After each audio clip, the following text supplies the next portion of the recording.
Thank you for clicking on this Fun with Pete and Sherry video. I'm your host Julian, and I'm doing something completely different today. I'll be making Irish coffee for you, and I'll be sharing everything that I know about it and whatever tips I know, and you can make of them what you will. Irish coffee, where did it come from? Legend has it that on a cold and rainy night at Shannon Airport, sometime in the 40s, passengers were disembarking and asking for coffee. The barman, taking pity on them, put a little whiskey in their coffee to help warm them up. One man, wondering about the taste, asked, "Is this Brazilian coffee?" and was told by the barman, "No sir, it's Irish coffee." Get it? Very clever. Okay, here's what we're going to do. We're going to start with coffee. And put some water in here.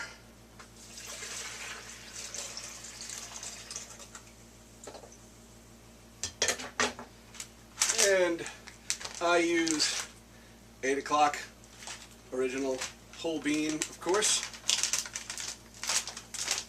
I happen to like this brand. You may use a different brand. I don't really know. I'm certainly not a coffee reviewer. But I do know to grind my coffee right before I make it. The difference in taste is extreme. So much fresher, so much better this way.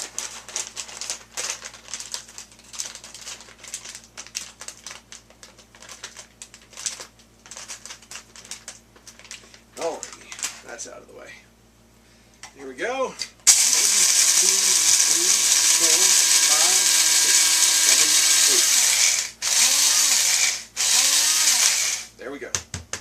Now, before I pour this in, note, using a screen, not a paper filter. That will also give you more flavorful coffee.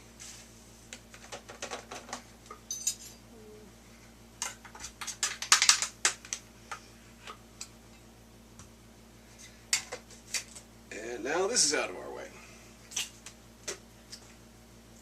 Well, don't go sticking your beak in everything, cat. Okay. While this is brewing, let's talk about another very important ingredient, the whiskey. If you are making Irish coffee for commercial purposes, you probably want to use Jameson's, something with a very strong taste so that you won't have to use as much whiskey and you'll still be able to make people feel that they're getting what they paid for. If, however, you are serving whiskey to your friends, you want to use something with a gentler taste so that you can be more open-handed with your whiskey. And I recommend Tullamore Dew.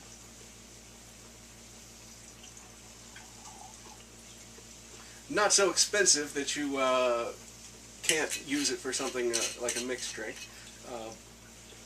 But a nice, gentle flavor, I find. I'll go ahead and drink the whiskey while we're waiting for the coffee.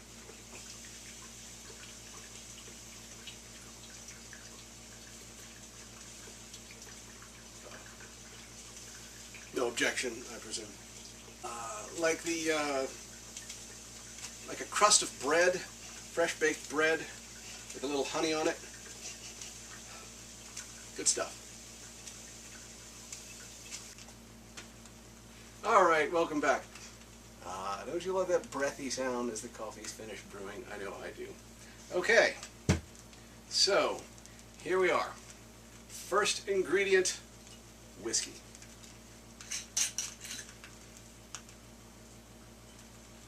And as I said, I like to be generous.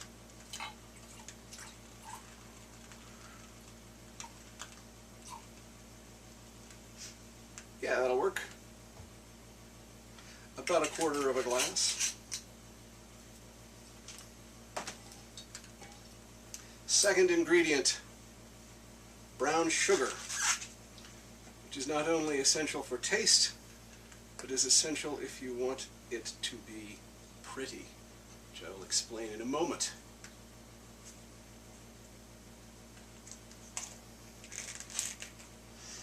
Now we'll go ahead and and stir that once. Try to dissolve some of that into the alcohol.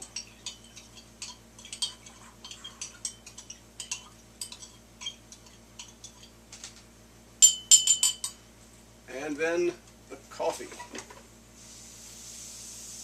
This particular glass is great because if you look at the handle, it tells you exactly where to pour the whiskey to and exactly where to pour the coffee to.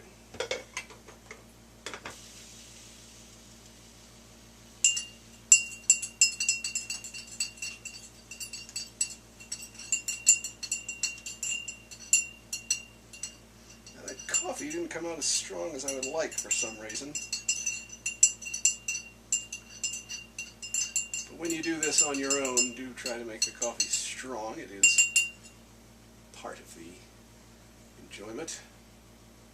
Alright, now let's see if I can get this right.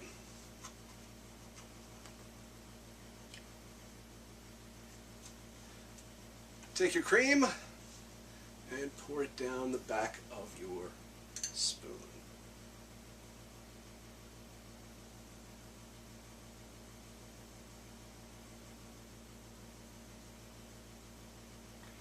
If the mix is sugary, your cream will float better. And I can see this isn't floating exactly right, but as long as we get a nice layer of cream at the top, we're good. And we do.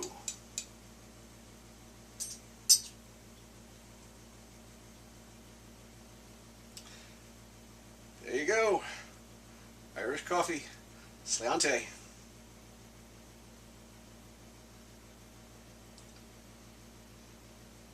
Oh, that's damn good, actually. Truly, this is a wonderful tasting beverage, and usually makes for a pretty merry evening. I wouldn't say any drink is enjoyed by all, but Irish coffee is enjoyed by a great many people.